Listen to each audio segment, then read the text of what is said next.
Hi friends, welcome to red spider Shakti. இன்னைக்கு நம்ம இந்த வீடியோவில் எதை பற்றி பார்க்க போகிறோம் அப்படின்னு பார்த்தீங்கன்னா, நம்ம சூர்யா வெற்றிமாறன் காம்போவில் உருவாக இருந்த வாடிவாசல் திரைப்படத்தை பற்றி தாங்க பார்க்க போகிறோம்.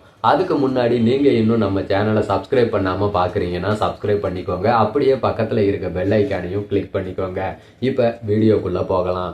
அதாவது சூர்யாவோட நடிப்பில் பார்த்தீங்கன்னா ஏகப்பட்ட திரைப்படங்கள் சமீப காலமாகவே டிராப் ஆகிட்டே இருக்குங்க. காரணம், சூர்யா தான் இந்த இயக்குனர்கள் கூட தொடர்ந்து வேலை செய்ய விரும்ப மாட்டாரு அப்படின்ற மாதிரியான நியூஸ்லாம் போய்கிட்டு இருக்கு. அதாவது பார்த்தீங்கன்னா கௌதம் மேனனோட இயக்கத்தில் துருவ நட்சத்திரம் படம் டிராப் ஆச்சு. அதை தொடர்ந்து பார்த்தீங்கன்னா ஹரியோட இயக்கத்தில் அருவா படம் டிராப் ஆச்சு. அப்புறம் பாலாவோட இயக்கத்துல வனங்கான் படத்துல பாதி படத்துல நடிச்சு முடிச்சுட்டாரு. அதுக்கப்புறம் பாலா கூட தொடர விருப்பம் இல்லாம இந்த படத்துல இருந்து வெளியேறினாரு. அதுக்கப்புறம் சுதா கொங்காராவோட இயக்கத்துல புறநானூறு அப்படிங்கிற படத்தோட அறிவிப்பு வந்துச்சு. ஆனா இப்ப அந்த படத்தோட பேரை மாத்தி பராசக்தின்ற பெயர்ல சிவகார்த்திகேயனை வச்சு அந்த படத்தை தொடங்கிட்டாங்க. இந்த படத்துல இருந்தும் சூர்யா விலகினாரு.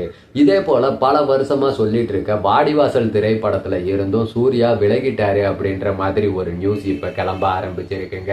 அது மட்டும் இல்ல, சிம்புவை வச்சு வெற்றிமாறன் ஒரு திரைப்படத்தை இயக்க போறாரு அப்படின்ற மாதிரியும் ஒரு நியூஸ் வந்துட்டு இருக்கு. அதனாலேயே ரசிகர்கள் வாடிவாசல் படம் கிட்டத்தட்ட டிராப் ஆயிடுச்சு அப்படின்ற ஒரு முடிவுக்கே வந்துட்டாங்கன்னு சொல்லலாம்.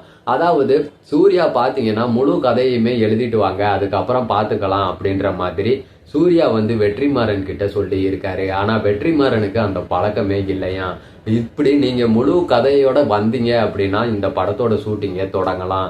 அதாவது வெற்றிமாறன் ஒரு கதையை கொடுத்திருக்காரு, அதுல சில திருத்தங்களை செய்யணும் அப்படின்ற மாதிரியும் சூர்யா விரும்புறதா சொல்லப்படுது.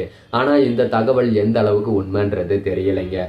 வாடிவாசல் நடக்குமா நடக்காதா அப்படின்றது பத்தி நம்ம சூர்யாவோ வெற்றிமாறனோ வாய் திறந்து சொன்னாங்க அப்படின்னா தான் தெரியும். அது மட்டும் இல்லைங்க, இந்த படத்தோட தயாரிப்பாளர் தானு கிட்ட சூர்யாவே போய் நீங்க வேற ஏதாச்சும் இயக்குனரை சொல்லுங்க, உங்களுக்கு ஒரு படம் நான் நடிச்சு தரேன் கண்டிப்பா அப்படின்ற மாதிரியும் சொல்லியிருக்காருன்ட்டு ஒரு நியூஸ் போயிட்டு இருக்கு.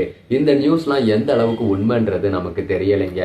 படக்குழுவே ஏதாச்சும் ஒரு அறிவிப்பு விட்டாங்க அப்படின்னா தான் தெரியும். பொறுத்திருந்து பார்ப்போம், வாடிவாசல் திறக்குமா திறக்காதான்றத.